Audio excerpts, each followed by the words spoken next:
我去。嗨，大家好，这里是绿色健康频道。不知道你们有没有看过前几天一个银行抢劫案的新闻啊？说山东泰安市有一名歹徒劫持了一名人质，对银行实施抢劫，最终非常成功成功被警方击毙了。看到这则新闻，我惊了，不是因为发生了抢劫案，而是因为都什么年代了，还敢一个人单枪匹马抢劫？你是不是对中国有什么误解啊？很明显，这位倒霉蛋出了忙并没有什么计划。如果他看过下面这起抢劫案的话，或许就知道单人如何在没有刀枪的情况下，半小时速通银行了。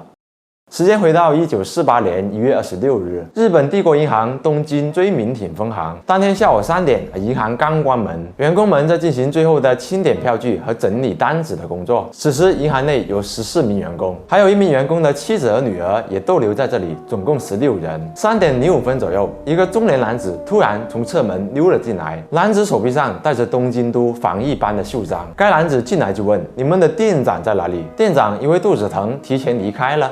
副店长出来招呼他，男子给了副店长一张名片，上面写着东京都卫生部医学博士某某某，具体名字副店长并没有记住。案发后，名片也被男子带走了，所以姓名不详。该男子说道：“我是卫生部派来的，在长崎二丁目附近爆发了4起立即传染病案例。经调查，其中1名感染者今天来过银行办理业务。为了防止疫情扩散 ，GHQ 即将带人过来进行全面消毒。在消毒班到来之前，我会给大家分发预防药物。GHQ 就是美国驻日最高司令部。在日本经历了6000度高温天气战败之后，日本陷入了经济萧条、治安混乱的时代，控制权也被美国爸爸直接掌管。所以提到 GHQ 就代表着威严，也没有多少人敢多逼逼。而当时日本的卫生和下水道环境并不发达，痢疾这种传染病也是很容易发生的。只不过预防痢疾的药物在那时并没有，而在场的员工们没有意识到这一点。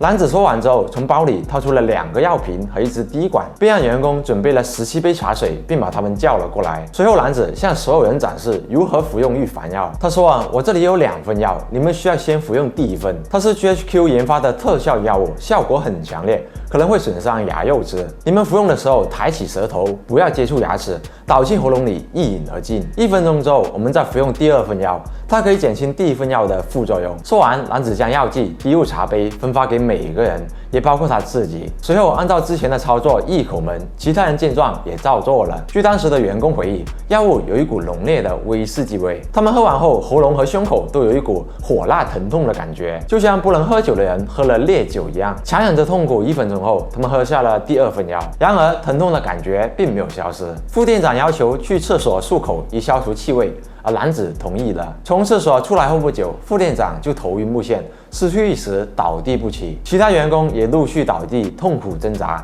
现场一片即将死寂的景象。大约下午3点半左右，男子逃出了银行。下午4点，有倒地的员工恢复了意识，他用最后的力气爬到了门口向路人求助。随后警方和救援人员陆续赶到了现场。经调查，男子一共抢走了16.4万日元现金和1.7万日元支票。现场中毒的16人中有12人死亡，包括8岁的女孩，另外4人经抢救后勉强存活。第2天，岸田银行板桥支行报告说，有人来这里兑换的支票。警方赶到时，男子已经溜走了。支票上写了一个地址和一个叫后藤丰志的人名。经调查后发现，此人并不存在。刚接到案件的警方震了一个大惊。舞枪弄剑抢劫的见过很多，但一人毒死整个银行抢劫的还是第一次见，而且能够不出差错的完美作案逃离现场，犯人肯定是有活的，绝非等闲之辈。从现场的茶杯和死者的呕吐物中检测到了氰化物成分，警方推测第1份药物可能是氰化钾，而第2份药呢，水。氰化钾是一种非常剧毒的物质，只要0.25克的分量就能把人干趴在地上，是暗杀武器里面的常驻选手之一。如果要杀1个人的话，那它的量很容易把握，但如果要同时杀很多个人的话，那氰化钾的致死量就要经过精密计算了。用量少了，发作时间慢，不一定会死人；用量多了，有人率先倒下，其他员工就会发现异常。犯人得确保所有人在喝完之后几乎同一时间倒地，所以他把药物从瓶子里取出来时就得计算得非常准确。这就说明犯人可能对毒性药物非常了解，或许是专业人士。那为什么要准备第二份药水呢？原因推测有3个。第一是犯人在演示的时候自己也服用了药物，所以有可能他给自己服用的都是水，而非氰化钾。第二，氰化钾和胃酸反应会生成氰化氢，氰化氢与水结合后会生成氰化氢溶液，它的毒性比氰化物强很多，也就加快了员工的死亡过程。第三，男子作案的时候说这是一种缓解药物，假如没有这第二份药，那么员工服用完第一份药后出现了疼痛难忍的反应，他们很可能会大喊大叫，或者试图走出去寻求帮助。但男子告诉他们还有第二份缓解的药，那么他们可能就会强忍1分钟，希望通过第二份药物来缓解，这也就防止了他们出现求救的行为。如果是这样的话，而犯人的作案套路不浅啊，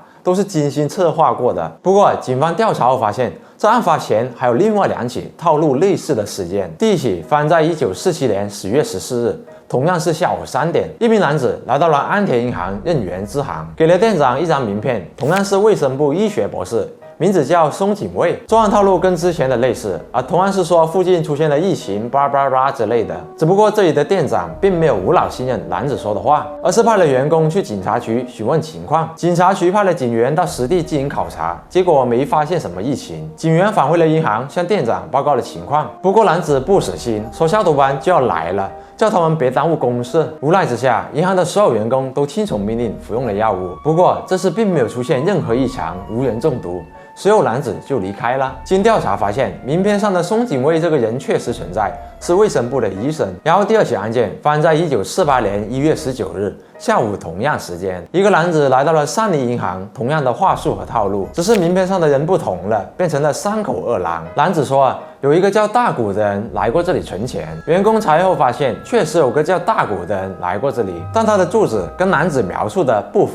男子随后表示可能是搞错了吧，然后他在地上洒了一些药水，假装消毒就离开了。经调查发现，名片上的这个3口2郎是伪造的。由于这2起案件都没有人员伤亡，所以起初并没有报给警方。警方通过询问现场目击者后发现，这3起案件的男子形象非常相似，很可能是同一个人。目击者报告说，男子大概50岁左右，1.6米到1.64米，不胖不瘦，圆头，有白发和老人斑，说话没有口音，慢条斯理，有条不紊，沉稳自若，优雅随和。如果都是同一个人所为的话，那为什么第1起事件他没有毒死人呢？这里的推测有2个。第一有人说这是计划实施前的排练，只是为了熟悉作案流程而已。第二是因为这起案件中银行通知了警方，所以男子不敢轻举妄动。我赞成第2个说法。那么假设3起事件都是同一个人所为，现在已知的线索就只有第1起事件中名片上的松井卫了。首先可以排除他，犯人不可能聪明到用真名，应该是盗用了他的身份，而且调查发现当时他有不在场证明。那为什么犯人会有松井卫的名片呢？警方找到了松井卫进行询问，他说他跟很多人交换过名片，不过他每次交换名片都会用本子记下来，所以可以查到这些交换过名片的人。经调查，松井卫一共发回去了92张名片，有62张找回来了，另外有22张丢失但与案件无关。这剩下的8张名片里，警方锁定了一个嫌疑人，东京蛋彩画家平泽真通。平泽算是日本比较有名气的画家了，他创作的蛋彩画多次入选展览会，获得过奖项，也是蛋彩画艺术界的会长。按理来说，这么有名的人还杀人抢劫，不至于吧？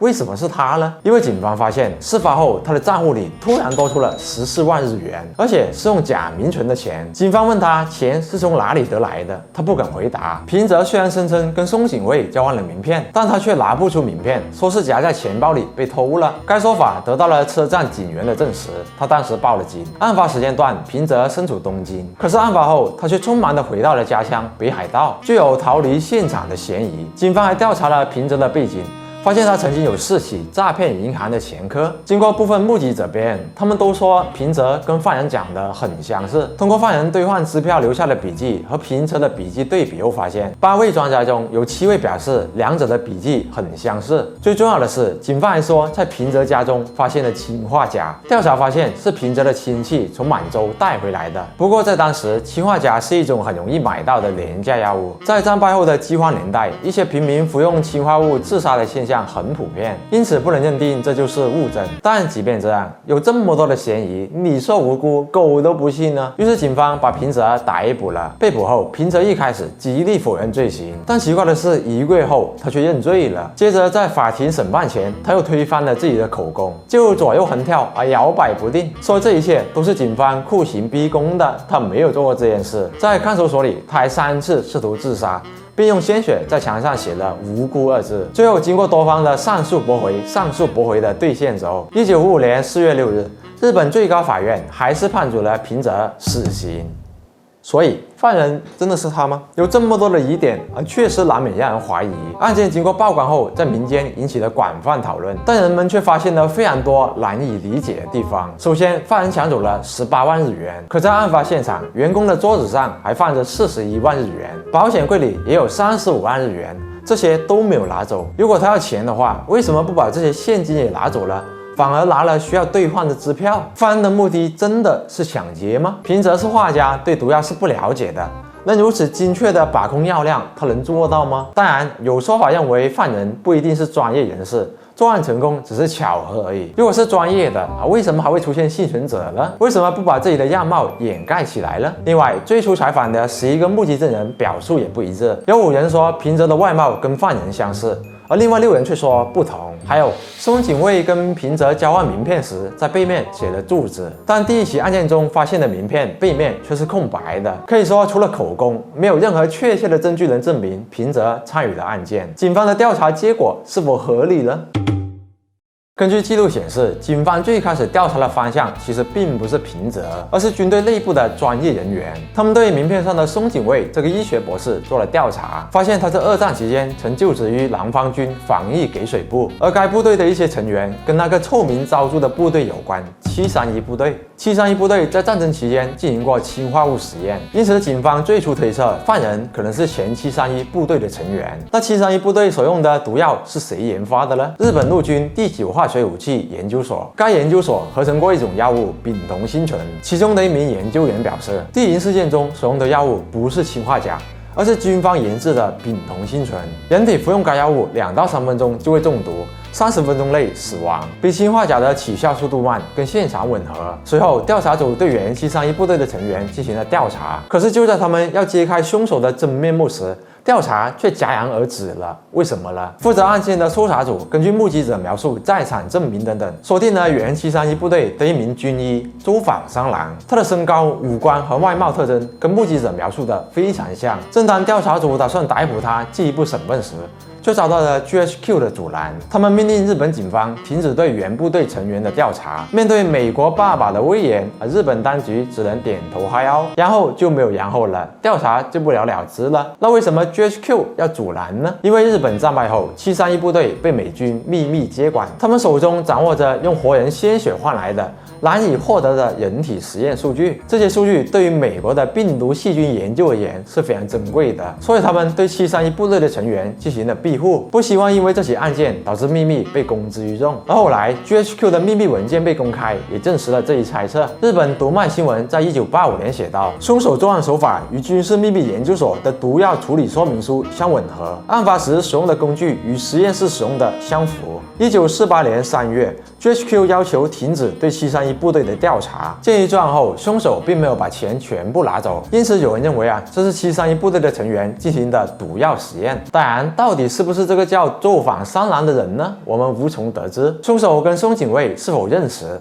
他是怎么搞到名片的，也是个谜。另外一个说法则认为GHQ 并没有干涉警方行动，而是配合他们进行了调查。具体哪个说法是对的呢，就不清楚了。总之，后来原调查组的人就不再负责该案件了，换成了名片调查组的人接手。而名片调查组的负责人是品种八卫兵，他是当时非常有名的警司，著有昭和名侦探、恶魔八卫兵等称号。凡是他接手的案件，大多数都能侦破，柯南看了都直呼内行啊。而他的个人专属破案技能就是暴力逼供，他一口咬定凶手就是平泽真通。这也就是为什么辩护律师说警方用了酷刑，平泽的口供都是在警方的诱导下说出的。后来一些媒体也有报道说，警方对平泽审讯时侵犯了人权。另外还有一点就是，平泽曾经被狗咬过，注射了疫苗，没有得狂犬病，但却得了健忘症，经常会说一些连自己都分不清事实的话，这可能使他在接受审问时很容易被引导。化学研究所的人也说过，第一次使用毒药的人不会这么冷静。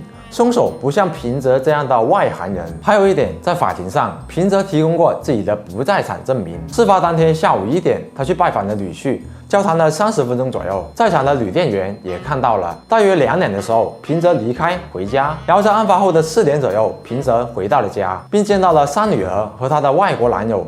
GHQ 的伊利中士，而凶手是在3点作案的，3点半左右离开。如果凶手真的是平泽，那么他不可能在半小时内回到家。在法庭上，平泽提供了这些不在场证明，然而警方却以亲戚家属不能作证为由宣布证词无效。等等，不是还有个伊利中士吗？只要他可以作证，那么平泽的不在场证明就可以成立了，这就更加魔幻了。这个伊利中士在平泽被逮捕后，突然就奉命回美国了。之后，辩护律师试图寻找他的下落，结果却被告知，因为飞机失事，他已经死了。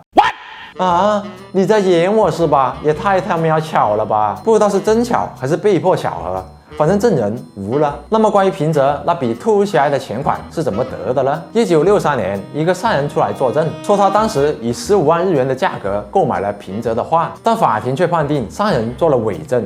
但没有给平泽付钱。还有一种说法认为平泽的钱款是他卖春画得来的。什么是春画呢？就是俗称的色图，你们经常看那种。所以他不愿解释钱款的来源。另外，他还有一个结论：2元凶手论。一些人认为平泽参与了案件，但幕后还有一个凶手，有可能该凶手负责提供药物，而平泽负责作案，也有可能是共同作案，2人参与了不同的案件。所以有的目击者声称看到的不是同一个人。那为什么平泽被抓后不把另一个凶手爆出来了？有人说是因为他害怕自己的家人被报复。总之平泽诬告论的支持者提出的疑点还有很多，但这些都没有被采纳。法院始终认定他就是凶手。平泽被判刑后，一共提起了18次重审请求，但都被拒绝了。1968年，日本最高法院决定不再审理平泽的重审请求，案件结案。奇怪的是，平泽的死刑一直没有执行，因为历任的法务大臣都没有在死刑判决书上盖章。这是否说明了平泽在法官看来有被诬告的可能呢？不过他们盖章的速度远赶不上平泽入土的速度。1987年，他因为肺炎死在了监狱里，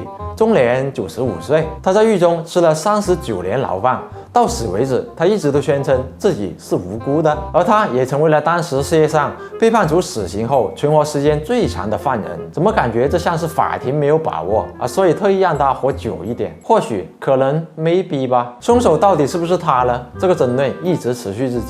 直到今天平泽真通救助会也仍在向法院提起重审请求，力图还平泽一个公道。但这已经无力回天了。即便最终凶手被找到了，也肯定是在坟里了，不需要承担任何的惩罚与制裁，也没有多少人会在乎他曾经的所作所为。恐怕这永远都会是一起冤案，一起无法知晓真相的谜案。你们怎么看呢？欢迎在评论区留下你的口水。好的，那本期好看的视频就到这里了，记得点赞关注，熄灯看片不迷路。这里是你的男朋友，我们下期再见，拜拜。